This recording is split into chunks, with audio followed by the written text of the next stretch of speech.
y a pedido del público voy a responder algunas de las preguntas que me han estado haciendo esta semana.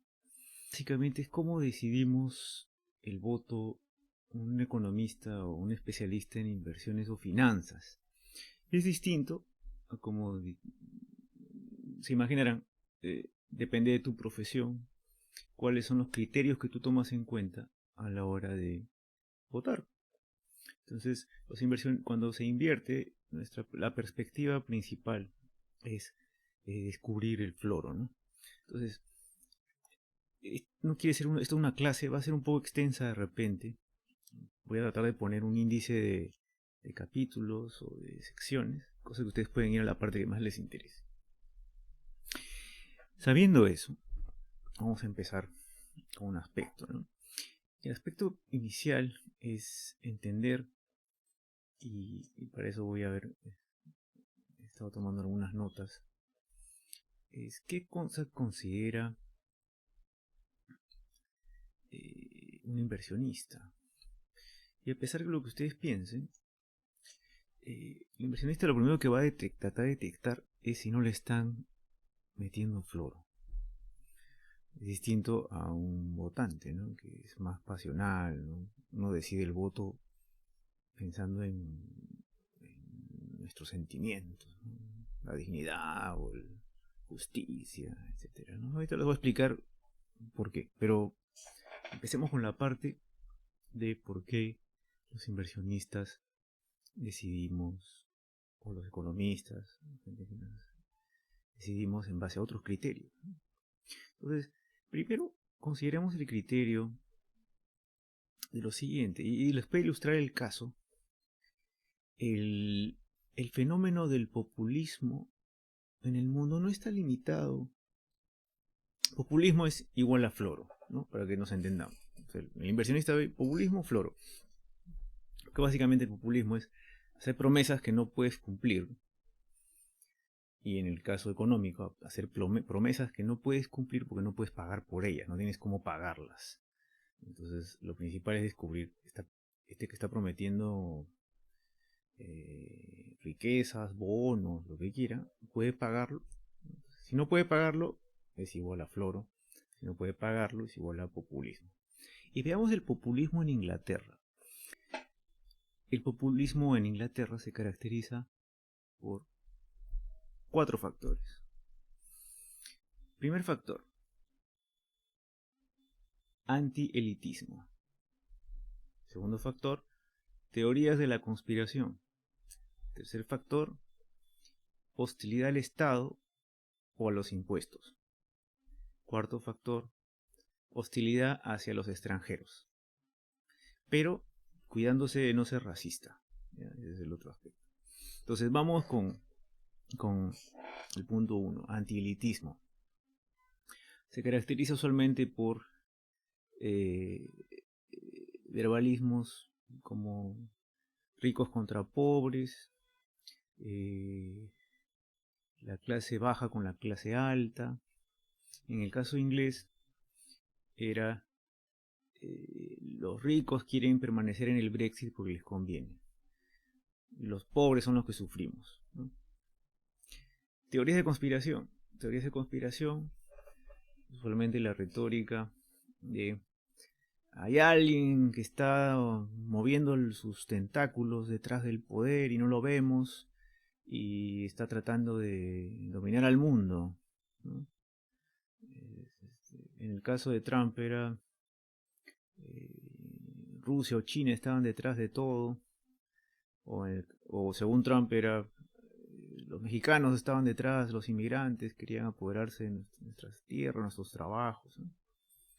Tercer factor es la utilidad del Estado o a los impuestos, es decir, el Estado tiene la culpa de todo lo que nos pasa. Les estoy hablando, recuerdo, de Inglaterra, Estados Unidos. No estoy mencionando Latinoamérica, ni el caso, ningún caso latinoamericano, pero ustedes saquen sus conclusiones, es más fácil que ustedes saquen sus conclusiones de los parecidos, ¿no? Ya. Entonces, hostilidad al Estado. Tercer factor, el populismo. Cuarto factor, hostilidad a los extranjeros. Es decir, nos quitan los trabajos o no nos dejan trabajar. Y en el sentido de extranjeros, vamos a ver después que también se refiere no solamente al que vive fuera del país, ¿no? Puede ser al del otro grupo social. El extranjero es cualquier forma de patriotismo, ¿no? Patriotismo en retórica es cualquier grupo social, es decir, los que no son de tu colegio y odias al otro colegio, los que no son de tu equipo de fútbol son del otro equipo de fútbol y los odias, a la Alianza lo odia a la U y la U de la Alianza. ¿Te das cuenta? O del Boca al River, es lo mismo. Todos son formas de patriotismo en retórica, en flor. Como hoy en día está visto mal el racismo, entonces en Inglaterra y en Europa tienen mucho cuidado de cuando hacen su xenofobia hacia el extranjero, lo hacen cuidándose de no denotarse como racistas, ¿no? Esa es una característica. Las 4 características del populismo, como verán, son formas en las cuales los políticos generan esta sensación de malestar, ¿no?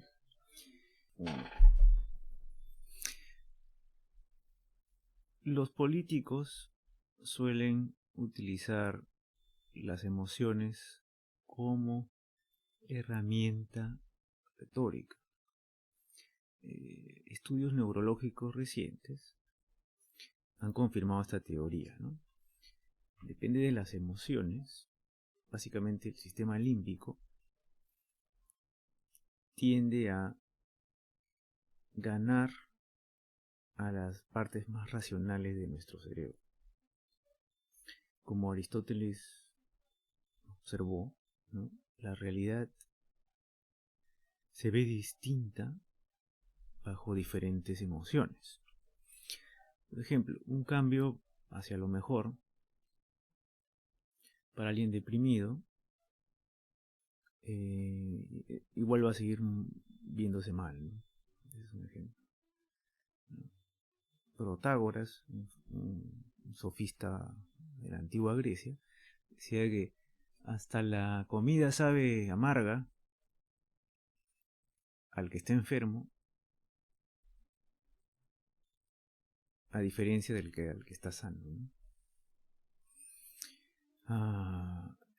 Decían que mientras el doctor genera cambios en la persona con drogas, remedios, el sofista lo hace con palabras.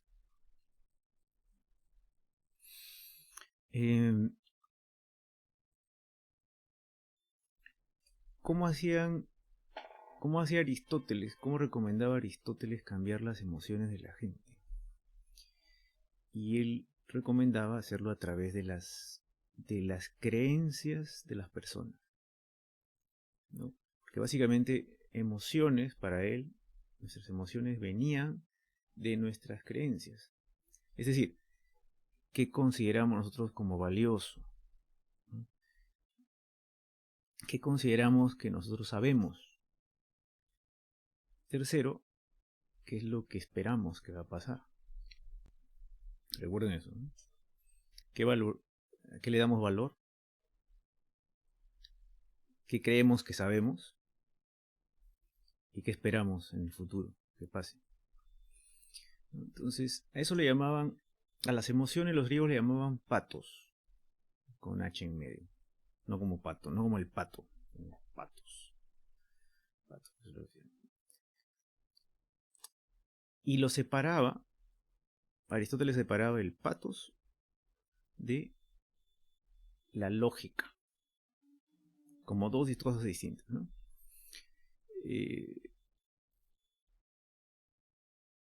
Porque sonará ilógico, pero cuando tú combinas las emociones con lo racional, es la forma en que los políticos transmiten su mensaje. Por ejemplo, tomemos el miedo. Si yo te digo, tu corazón se va a parar hoy día mientras duermes, ¿no? Pueden pasar dos cosas. Si tú eres alguien susceptible, lo más probable es que hoy día vas a estar preocupado, porque de repente eres hipocondríaco, ¿no? Si no eres hipocondríaco, no te va a pasar nada.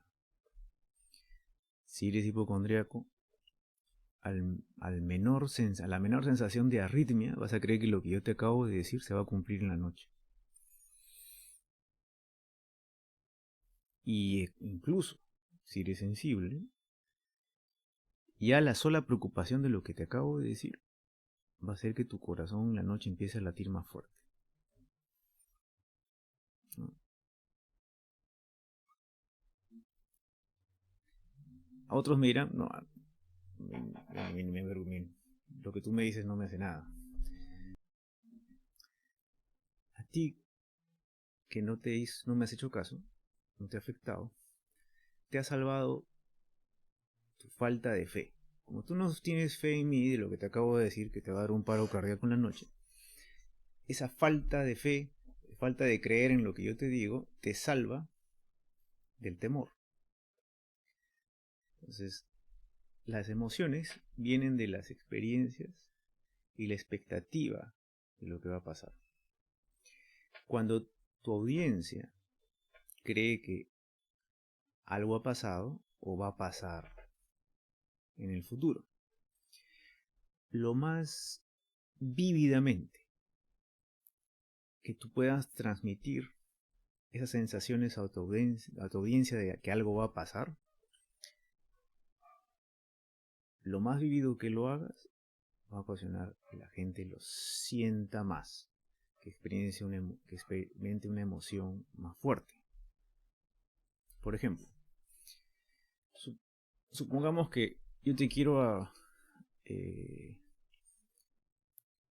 hacer enojar y que mires con cólera a tu vecino. Entonces yo podría decirte, tu vecino es un maldito, un mañoso, está coqueteando con las vecinas, incluso cuando está su esposa al costado, ¿no? Y mira pura televisión basura todo el día. Yo te puedo explicar todo eso. Pero eso no te va a hacer que tú te enojes con tu vecino. Porque yo estoy describiendo su personalidad, ¿no?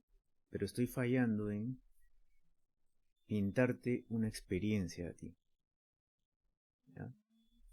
Esa es la diferencia. Para yo enojarte, te tengo que dar una descripción vívida de algo que te dé cólera. Por ejemplo, si te cuento que tu vecino, el día de Halloween, cuando los niños estuvieron yendo a su casa a pedir regalos, ¿no? Pedir caramelos, ella les empieza a gritar que todos son unos fascistas a los niños, ¿eh? Entonces, yo te podría decir, bueno, pues, eso es su opinión, pero ¿cómo va a ser eso en Halloween? Pues, con los niños ahí, empezaron a llorar algunos, ¿no? Y encima, ¿sabes lo que dice tu vecino? ¿No? Si tú te vuelves o sea, a los niños, ¿eh? Y cuando crezcan, usted me va a agradecer por esto. Y por lo que le estoy diciendo hoy día. Entonces, y luego nos miró a los ojos y nos cerró la puerta en la cara. Entonces, ese cuento, esa historia que te acabo de contar, lo más probable es que sí te haga enojar contra tu vecino. La historia de Halloween. Mientras que cuando solamente te describí quién era, no iba a tener mayor efecto, ¿no? Entonces, cada vez que tú quieres cambiarle el humor a alguien, el ánimo, las emociones a alguien, cuenta una historia. Eso es lo que hacen los políticos. Y los inversionistas, los economistas, cuando políticos empezamos a ver los discursos de los políticos, aislamos ese factor. Cada vez que nos cuenten un cuento, sabemos que es cuento. La gente en general no piensa así. Siguiente punto. Entonces cuando tú quieras enojar a alguien, hacer enojar a alguien, no empieces a ponerle apodos fascista, comunista, no pongas apodos. Aristóteles decía que una de las formas más efectivas de cambiar la emoción es con una narración detallada. O sea, cuando cuentas un cuento detalladamente. Esa es la mejor forma. Lo más vívida que hagas tu historia, lo más real va a ser la experiencia para el oyente o para tu audiencia. Y es más, va a pensar que se va a volver a repetir. Porque tú tienes que darle la sensación, además de la sensación de la experiencia, de que esto puede volver a pasar. Entonces, cuando tú cuentes una historia, pueden tratar esto enfrente de una audiencia. Es lo que hace un político, ¿no? Si tú quieres poner a tu audiencia en un humor de particular, no solo le cuentes una historia personal, ¿no? Sino cuenta una historia donde ellos se sientan identificados, ¿no? Entonces, por ejemplo, si estás haciendo que tus votantes pues, quieran apoyarte en una ley para darle una pensión mayor a los viejitos. Entonces tendrías que decirles, hacerlos sentir culpables, ¿no? Contándoles la historia de cómo los viejitos se sienten solos. No, cuéntales una historia personal de cómo un familiar tuyo se sentía solo cuando enviudó y perdió a su esposo, su esposa. Y te pide que lo visites más seguido y tú no puedes porque estás ocupado y tienes otras responsabilidades y obligaciones. Y dices, esto puede sonarles familiar, ¿no? Entonces, la gente va a verse con... Cuando tú le pones esa historia en la cabeza, la gente va... Lo más probable es que apoyen tu ley para los viejitos, ¿no? Y como les digo, los comediantes la usan mucho para causar emociones en que tú te sientas familiar. Si cualquier stand-up comedy van por ese lado, ¿no? Otra de las técnicas que usan los políticos y que los economistas la vemos como floro, una de ellas es Aristóteles es lo más cercano a un psicólogo que existía en esa época. Y él decía que algunas emociones, como la pena, la vergüenza, la humillación, podían prevenir que alguien haga algo. O sea, cuando tú quieres detener a alguien que haga algo, esos son los sentimientos que hacen a las personas volverse introspectivas. ¿Se dan cuenta? Se vuelven introspectivas, dejan de hacer algo.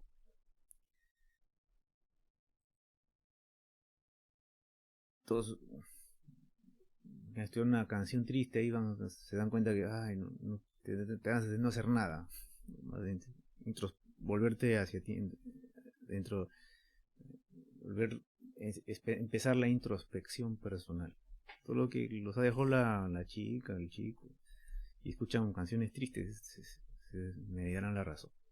Otras emociones, por ejemplo, como la alegría, el amor, el orgullo, la compasión, esos funcionan mejor, ¿no? Aristóteles decía que la mayoría de personas tienden a actuar cuando sienten eso, ¿no? O sentirse bien, no solo sentirse bien, sino actuar, ¿no? Por ejemplo, cuando hay una teletón, cuando tú tienes compasión, ¿no? Cuando hay un desastre, un fenómeno natural, el niño, la gente tiende a actuar, ¿no? Y solamente un evento de ese tipo genera más fuerza, más acción, que estar convenciendo a la gente con argumentos. Entonces, cuando el político quiere que se produzca acción de lo que está hablando, de su argumento, la forma más fácil de despertar reacción en la gente, en la masa, es apelar a los instintos tribales, ¿no? ¿Cómo apelas a los instintos tribales de la gente? Explotando sus inseguridades. Sus inseguridades acerca de en qué posición jerárquica están en el grupo, o si pertenecen o no pertenecen al grupo, ¿ya? Todo lo que han estado en el colegio han experimentado de primera mano eso, ¿no? Entonces, cuando quieren que hagas algo, explotan tu inseguridad atacándote, o tú haces lo mismo cuando estás bulleando, o si ya está en el grupo y quieres que haga algo, lo tratas de disminuir para que él sienta que está perdiendo jerarquía, entonces para que haga algo y mantenga su jerarquía. Esa es otra forma. En los trabajos corporativos es similar, ¿no?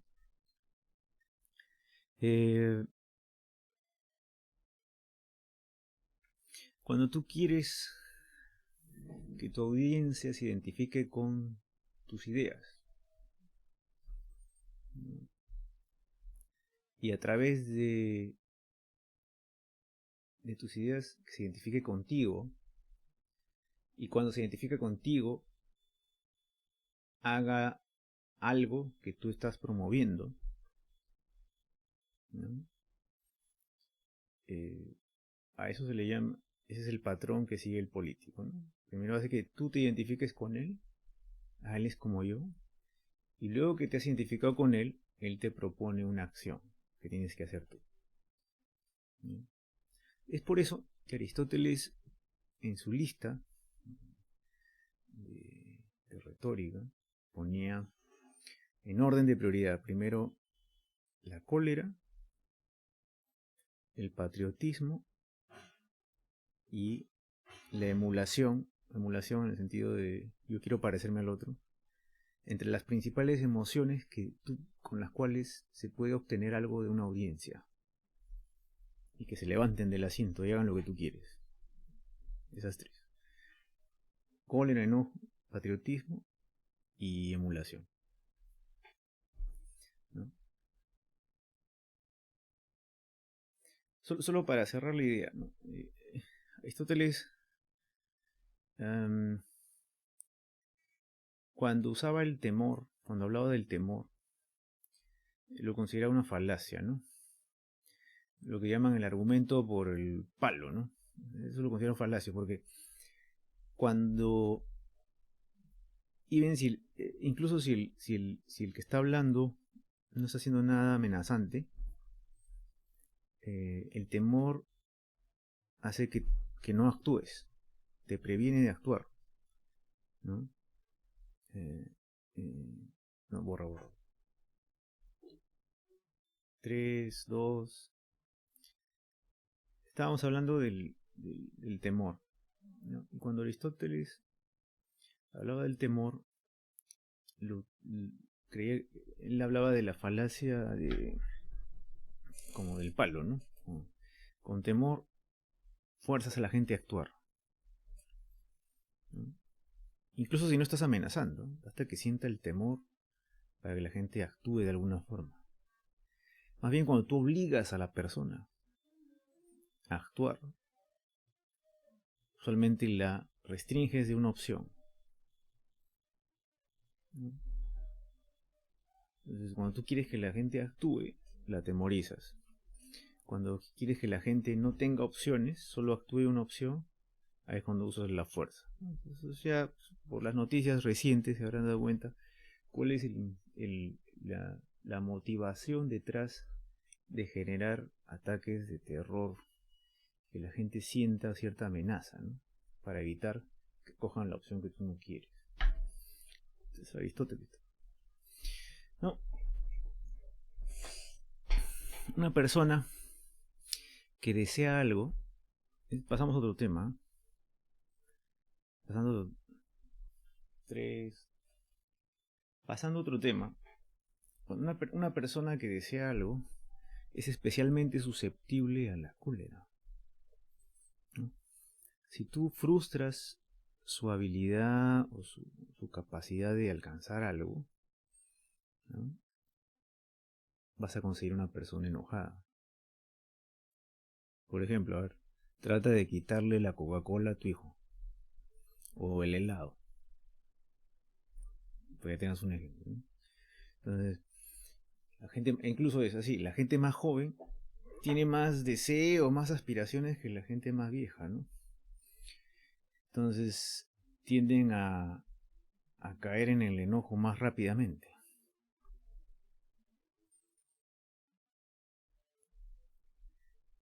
La gente también que tiene más necesidades, los pobres, los enfermos, tienden a caer, es el mismo patrón.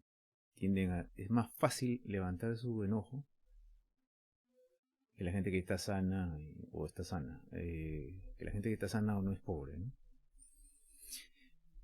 Aristóteles seguía, sigue, y decía que la forma más fácil de estimular la cólera es,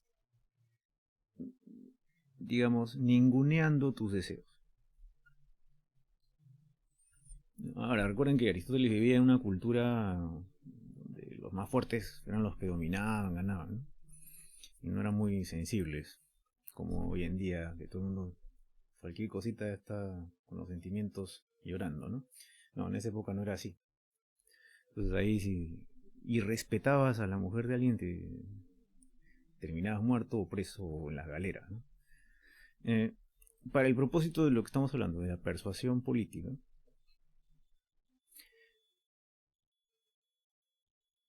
la cólera que proviene de que ninguneen tus deseos, es muy útil, es especialmente útil. Si tú quieres que eh, una mamá, una madre, enjuicia al padre por alimentos, o, a pesar que se lleven bien, la forma más fácil de hacerlo es decirle a la mamá, convencerla de que el esposo con su nueva mujer, la hora sí le da todo, no como a ti que te trataba como el perro. La forma fácil. ¿Quieres empezar un divorcio? A sentir a la otra persona como que ahora es menos de lo, no considera tus sentimientos. Entonces eso es, Aristóteles decía, es muy útil. Porque es un fenómeno de identificación, ¿no? Las personas que se sienten marginadas por la élite, ¿no?, van a ir más lejos en sus acciones para restaurar su dignidad, para restaurar su estatus. Entonces, cuando tú ninguneas a alguien, generas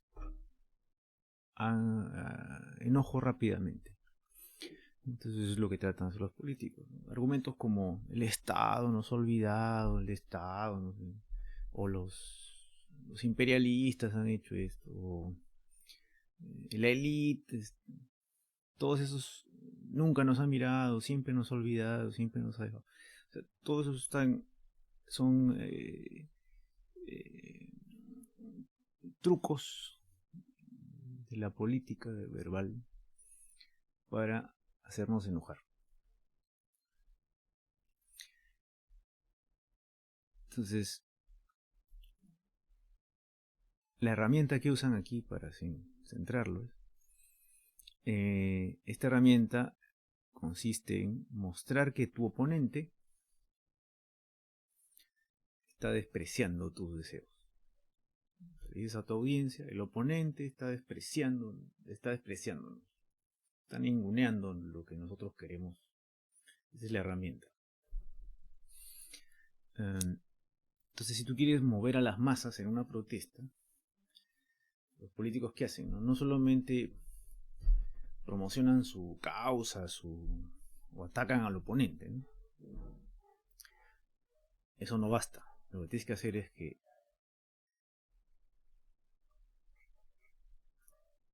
pintar vívidamente que el oponente está despreciando nuestros deseos. El Congreso siempre nos ha olvidado, siempre dice que va a combatir va a defender el medio ambiente, pero el Ártico está derritiéndose, los osos polares están muriendo ahogados. ¿Y qué hace el presidente? ¿No? Pide más análisis, más investigación. Es una forma de mover a la masa, ¿no? Él se está burlando de nosotros. Entonces, ese tipo de frases son frases armadas, ¿no? A ver, ¿qué más tengo acá apuntado? Por ejemplo, una forma práctica de usar, que se usa esto en los que hacen recruiting, los que hacen headhunting, los que tratan de jalarse a tu personal de otra empresa, ¿no? ¿Sabes cómo hacen? Es una técnica que, si quieres robarte al empleado estrella de la otra empresa, ¿no? Tienes que preguntarle, ¿no? Uy, o sea, tanto, oye, qué bien, buen trabajo te estás haciendo en esa empresa, ¿no? En la empresa rival, ¿no? Pero, ¿y con todo lo que haces, te pagan ese salario tan miserable? ¿No te reconocen lo que tú vales? ¿No? O si no, si tú hubieras venido a trabajar con nosotros, hace rato que ya tendrías tu propio estacionamiento. No sé qué le pasa a tu empresa. Entonces, este que está tratando de jalar a la otra empresa, a la empresa de la competencia, está haciéndote enojar, que tengas cólera, haciéndote creer que tu compañía te está tratando mal, te está ninguneando. Es otra técnica, es otra forma de usar. La segunda emoción que Aristóteles recomendaba para los políticos era el patriotismo, que ya hemos hablado un poco de eso, ¿no? Entonces, el patriotismo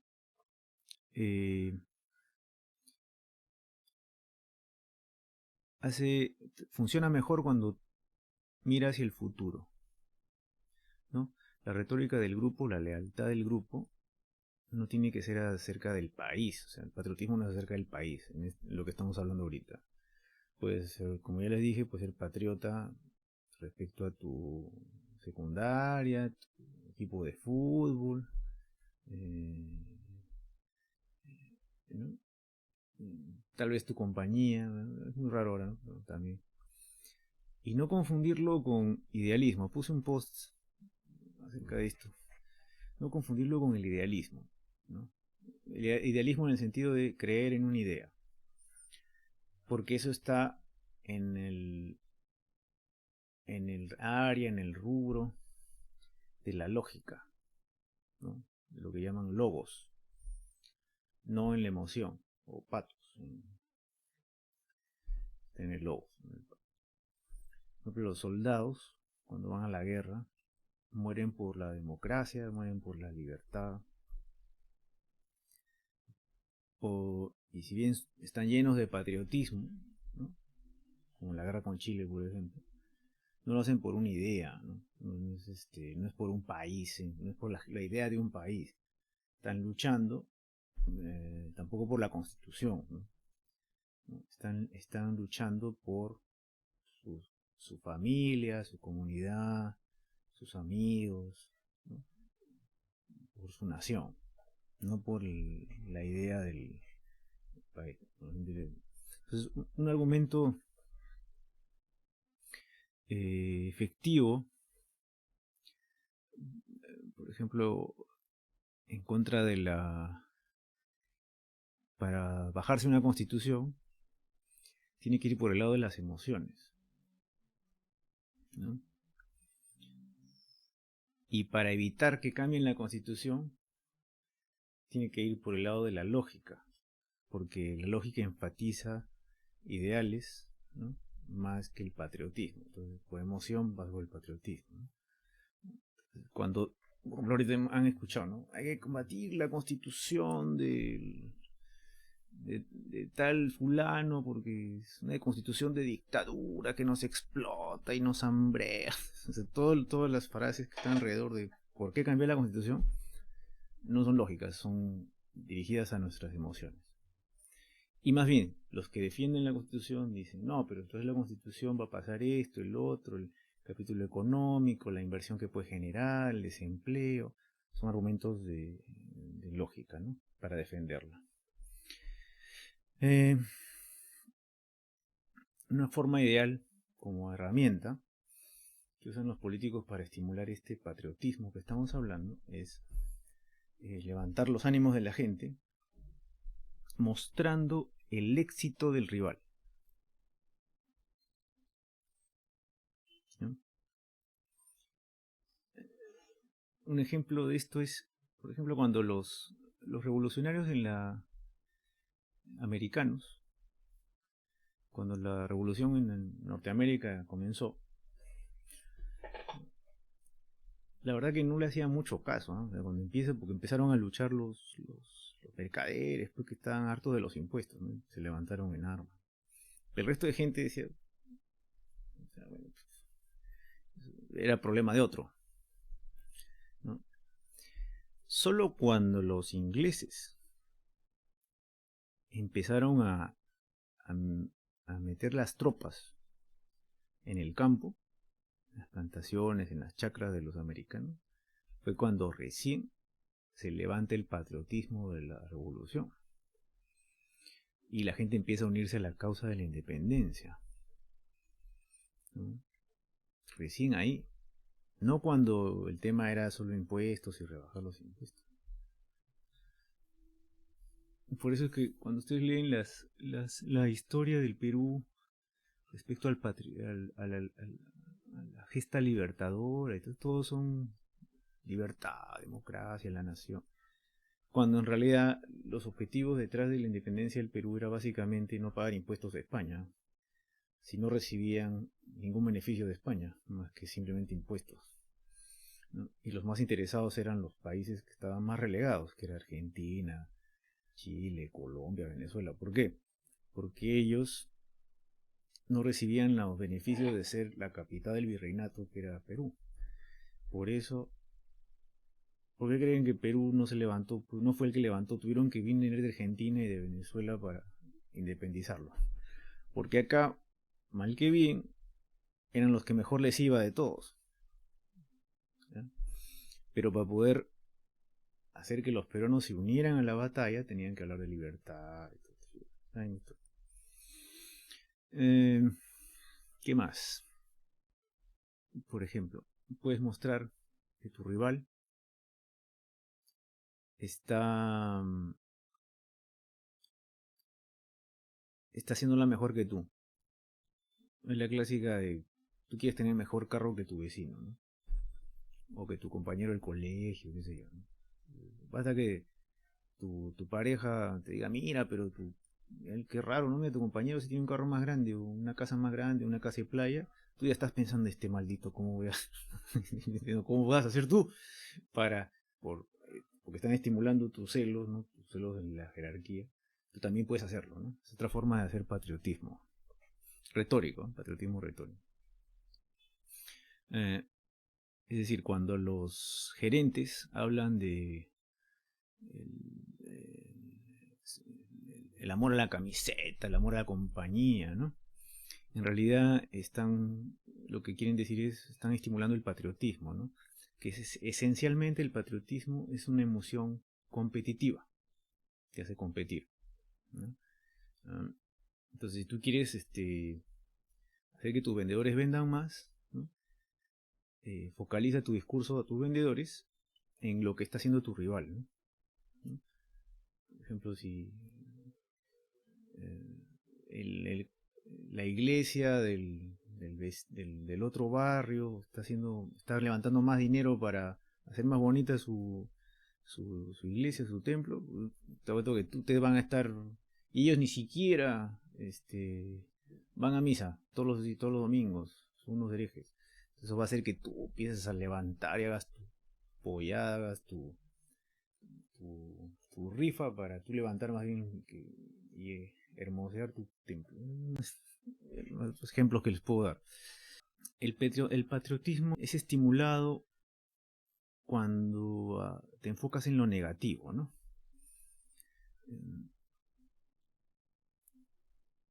Pero cuando tu grupo está bajo amenaza, la tercera herramienta que menciona Aristóteles es la emulación.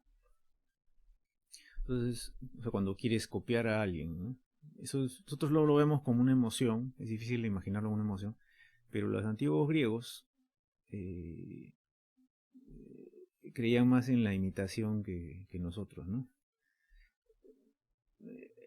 Hoy vendría a ser cuando la respuesta emocional que tenemos hoy en día a un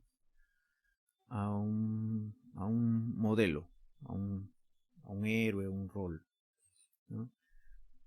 Por ejemplo, cuando tú ves de niños veíamos al Chao pegarle a Kiko o un chiste, pues estos de bromas que se pegan en la televisión, los chistes, los payasos, ¿no? Tú también ibas al colegio y querías pegarle al primero que estaba, ¿no? O querías hacer el mismo broma para que todo el mundo se ría y entonces, llamar la atención. Este tipo de emulación es lo que se hace hoy día, ¿no? Y esto proviene de nuestra necesidad natural, instintiva, a pertenecer a un grupo. Entonces lo que hacen los políticos es te presentan un modelo a seguir que tu audiencia admire y admire, ¿no? Y ellos tratan de ponerse en ese rol, ¿no? En el rol de alguien admirable. Entonces, los discursos que ustedes van a escuchar es, no, yo soy del pueblo, yo soy... ¿Por qué? Porque en las comunidades, a veces los roles más destacados, los más admirados, es el del cura del pueblo, el profesor del pueblo, ¿no? Eh, en las ciudades es el que le fue bien, el que tiene la mejor casa, el mejor carro, la mejor camioneta. Entonces, dependiendo de quién sea tu audiencia, o quién sea su audiencia, el político va a tratar de posicionarse como el modelo del rol que su audiencia admira. Entonces ustedes van a escuchar en los discursos políticos que ellos tratan de posicionarse siempre en eso, ¿no? El último debate, no, yo soy... La apertura de los debates es esa, ¿no? Algo que Castillo aprovechó, Keiko no aprovechó. Entonces, Keiko recién está atacando el tema de palabra de madre, yo soy una madre abnegada, cocino, etc. Se está posicionando en el rol que la gente admira. En eso ya le ganó Castillo hace rato, ¿no? Se posicionó como el pueblo, el profesor del pueblo, que no tiene mayor interés más que el bien de sus alumnos y educarlos. Ese posicionamiento. El problema es que, por ejemplo, en el caso de los padres, nuestros hijos tienen distintos modelos a seguir que los nuestros, que los viejos, ¿no? Entonces, nosotros queremos que nuestra hija o nuestro hijo se parezca pues, al mejor alumno de la clase, o al que triunfó en el exterior, o que consiguió ser minero o banquero, ¿no? Esa es nuestra idea del rol modelo, de lo que queremos que sea nuestro hijo. Mientras que nuestro hijo o nuestra hija está pensando en yo quiero ser ese que tiene la moto y que está con las chicas o los chicos, o el que está haciendo de actor en la televisión. El modelo de rol cambia dependiendo de tu audiencia, ¿no? O en la Segunda Guerra Mundial, cuando Elvis se enlista en el ejército, ese joven va a ser particularmente susceptible a enrolarse en el ejército porque su héroe se está enrolando en el ejército, ¿no? En el contexto de la Segunda Guerra Mundial, ¿no? Entonces, por eso es que la publicidad política se dirige a los héroes de nuestra época, que son los artistas, los cantantes, los influencers. Y claro, les pagan a ellos por publicidad, porque los jóvenes no quieren ser como tú o como Bill Gates o como alguno de estos gente famosa, Vargas Llosa, que sé yo. No, ellos su modelo de roles, los guerreros, los de la farándula, los TikTokers, los Instagramers, ¿no? Entonces, ese es su modelo. Entonces, eso se llama emulación según Aristóteles. Ahora, esto funciona cuando tienes una audiencia de varias personas. Cuando tienes solo una persona que convencer, estás convenciéndole de tus ideas políticas, se trabaja mejor con la lógica, con el logos, ¿no? Y no tratar de ser muy emocional. Solo funciona con masas, ¿no? Por ejemplo,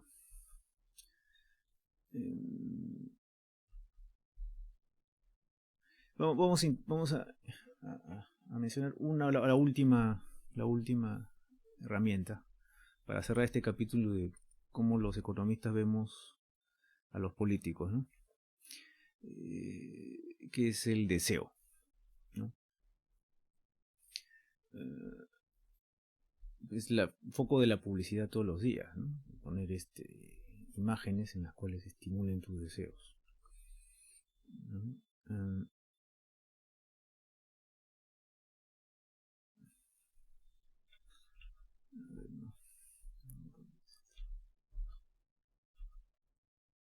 No, cierra eso. 3, 2. Entonces, para cerrar este capítulo, de cómo vemos. Esto es una primera parte, yo creo. Vamos a ver si hacemos más videos de esto, pero lo que quería mostrarles era cómo los inversionistas, los economistas, vemos el discurso de los políticos. O sea, como se habrán dado cuenta, es totalmente distinto a como ustedes ven la política usualmente, ¿no? Entonces, las herramientas clave es lo que hemos dicho, ¿no? Para ellos tratan de estimular las emociones, ¿no? Y usan lo que tú has experimentado. Si saben que has experimentado algo en el pasado o que va a pasar, tratan de hablar a esas creencias que tienes tú, ¿no? Cuando les das vívidamente una experiencia virtualmente, ¿no? Especialmente si le habla cosas que le han pasado a esa persona ¿no? O si tú las cuentas en primera persona que te han pasado a ti, eso tiene más efecto. ¿Y qué emociones quieres levantar? Hemos hablado de la cólera, ¿no? Que usualmente se activa cuando alguien te ningunea o ningunea tus deseos, tus sentimientos. Toda persona que ha estado en una relación de pareja me dará la razón.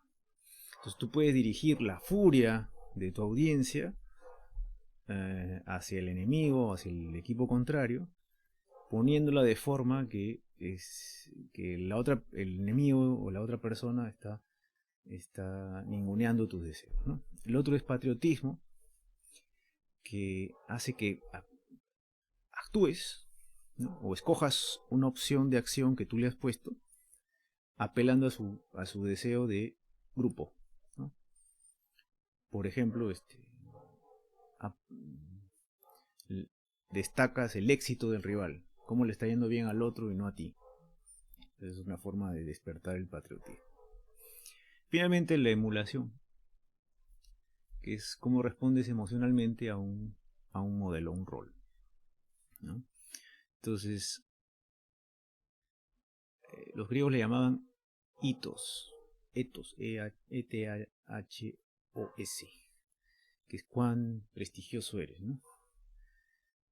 Mientras más grande sea tu ethos, la audiencia va a seguirte más. En el caso de Hernando de Soto, por ejemplo, la gente cree que es un economista renombrado, famoso, es una eminencia. Todas las eminencias apelan a ese artículo de emulación. Como es una eminencia, hay que seguirlo, ¿no?